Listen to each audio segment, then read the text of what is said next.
So Christmas was the other day. So I was thinking maybe I should make a video about showing you my presents. No, those are even more egotistical and pointless than commentaries. No, instead, I decided to do a commentary on a countdown.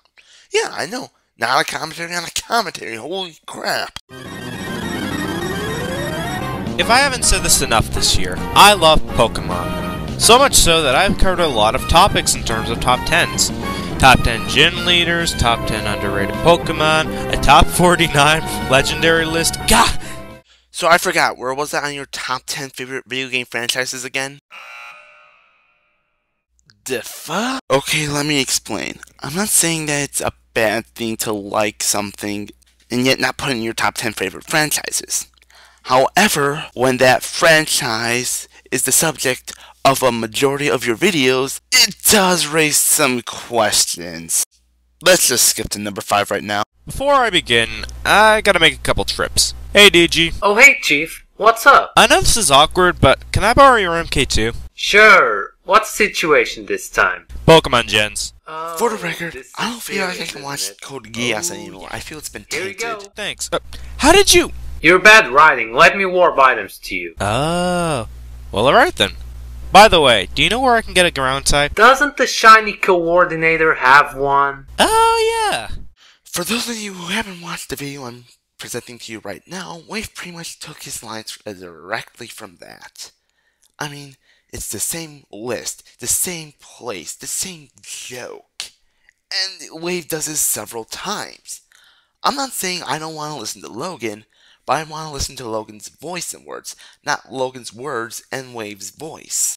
Now, before some of you think I'm ignoring the elephant in the room, I'm just going to address it right here. He did make an addendum to his top 5 Pokemon generations, wherein he said that he is sorry for ripping off Logan at several points.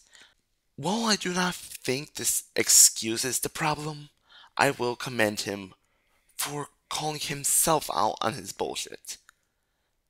Again, not an excuse. I said it. Generation 3 sucks. Hear me out though before you send hate comments. I have a lot to say on this generation. Some people view this generation as one of the most underrated generations in Pokemon, and you might accuse me of being a blind hater for hating on this generation a lot. Think of me as you will, but I have many issues for this game that put it above Generation 1 in terms of hate. I'm warning you all right now, I'm showing no mercy in this. You have been alerted. I'm warning you all right now. If you can't stand to hear your precious Generation 1 get criticized, leave immediately. I am showing no mercy. First, let's start off with Ruby and Sapphire. I'm going to say this right here. While Logan views Generation 1 as an archaic game, to me, that title goes to Ruby and Sapphire. This game has so many flaws to it that it cannot be ignored. Lack of strategy, horrible new mechanics introduced, no new innovation, Even though you just showed one. and unspeakably horrible game decisions cripple this game from start to finish. I also forgot to mention this.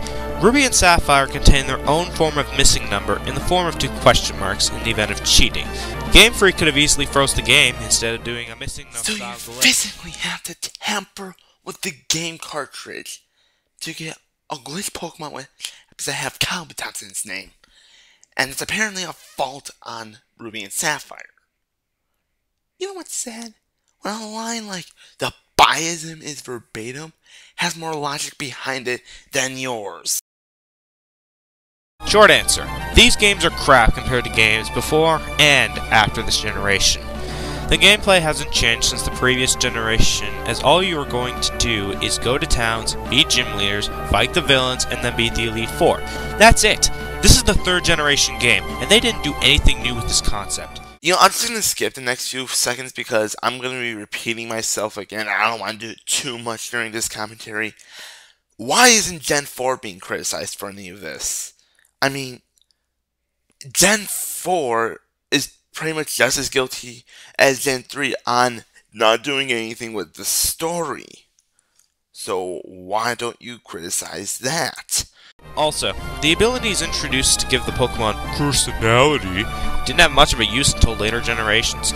The only good abilities I found in this were Intimidate, Q-Charm, and Static. The rest were either useless or unusable. What about Pickup? You can get an item after any battle, and because of how it worked in Ruby and Sapphire, you could essentially get Ultra Balls, Nuggets, and rare candies very early on in the game. What about Poison Point, which works identically to Static and Q-Charm, only with Poison instead? Clear Body negates stat changes from other Pokemon. And dare we forget about Levitate? And these are just to name a few. The Pokemon contests were also crap. The fact that all you can do was give them Pokeblocks and TMs, which, by the way, were based on luck unless you tried them continuously over and over again. There was no customization you could use for this. Oh, and before you say, you don't know what you're talking about, I beat almost every contest in this game. And guess what? It still sucks. Now, before you say, it's optional, you have no right to bitch about it. Guess what? Just because it's optional gives it no excuse, none, for it being shit. But there's no reason to call it a major complaint. Sure, it sucks, okay. But it's not mandatory. So why are you complaining about this much? It's like the glitch from earlier. And it's not the last time you're going to do it in this segment. He's going to do it about the e-reader. What, you didn't know that existed? Me neither. Another thing that pisses me off is how rushed the game is. So many areas that were designed to do absolutely nothing in the final product. Pokemon removed for no reason. You barely use the double battle mechanic throughout the game. Now for the record, we are forgetting the mandatory one in front of Route 104. The optional ones that appear every 1 out of 3 routes after that.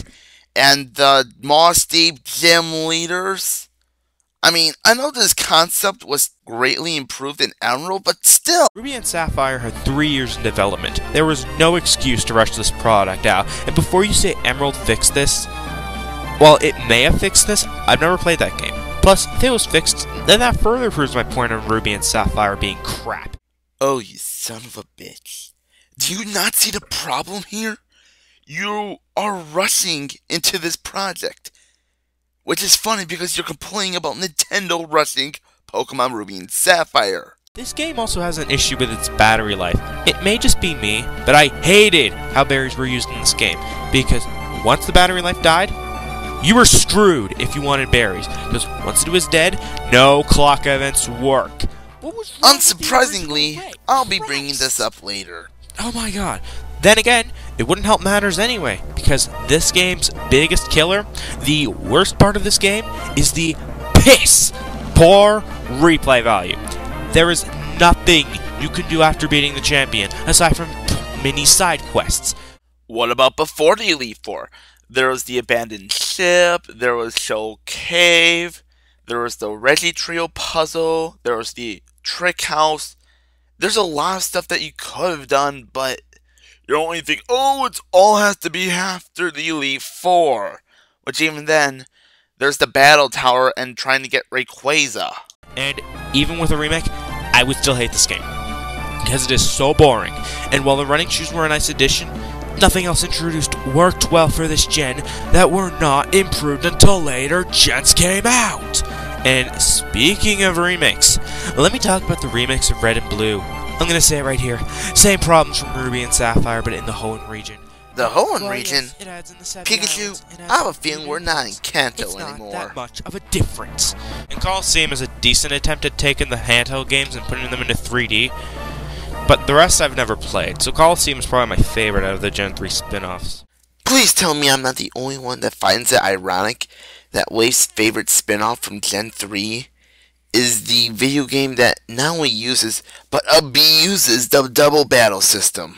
As for the Pokemon, Gen 3 introduced 134 new Pokemon to the mix. And to be honest, I only like 10% of them, such as Aggron, Flygon, and Deoxys. The rest I didn't care for, or they had really shitty designs. Want some examples? Okay! Torchic. It's just a chicken. Yes, a chicken that breathes fire and evolves into a martial arts using chicken with literal fiery fists. Not to mention, the generic Pokemon design argument can be used with any of the generations.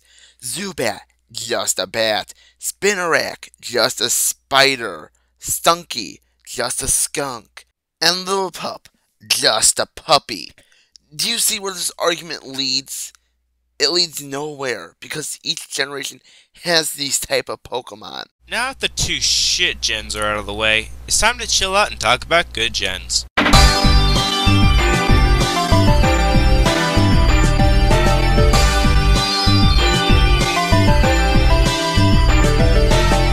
Yeah, some of you are surprised, aren't you? Especially given my top 5 games I hate that everyone likes. Here's the thing. While I think the game is utter crap, I can ignore it because Gen 5 had a few good additions that I do like. Oh, you mean the additions that are implemented into the game? Gen 6. Said previously, Gen 5 introduced so many new mechanics in this gen, and I love it. First, triple and rotation battles. Triple battles are essentially double battles, but with an extra Pokemon slot.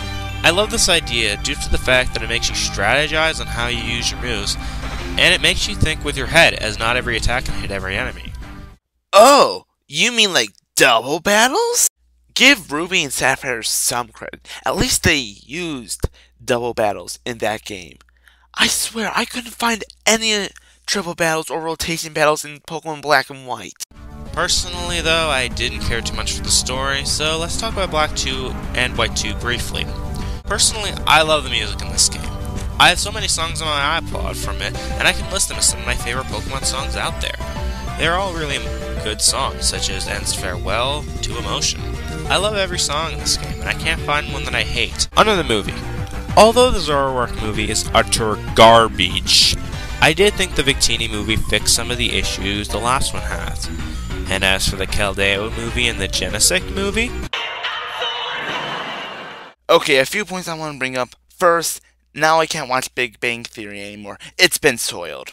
Secondly, the Zoroark movie is not a Gen 5 movie. Just because it stars a Gen 5 Pokemon does not automatically make it a Gen 5 movie.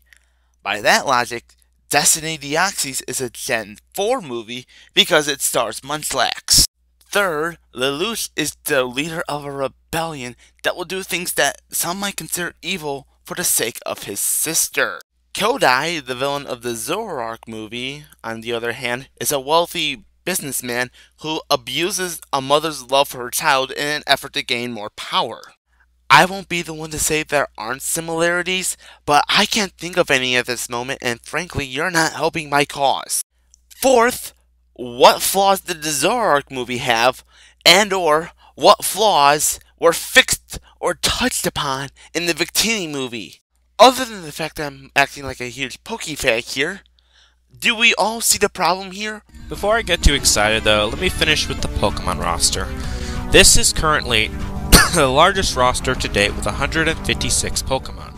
That's not what you said earlier. To be honest, while the roster is the largest collection of Pokemon, to quote Fawful, quality over quantity. While the roster is the largest collection of Pokemon, Yeah, I think we're done here. Gotta catch 'em all.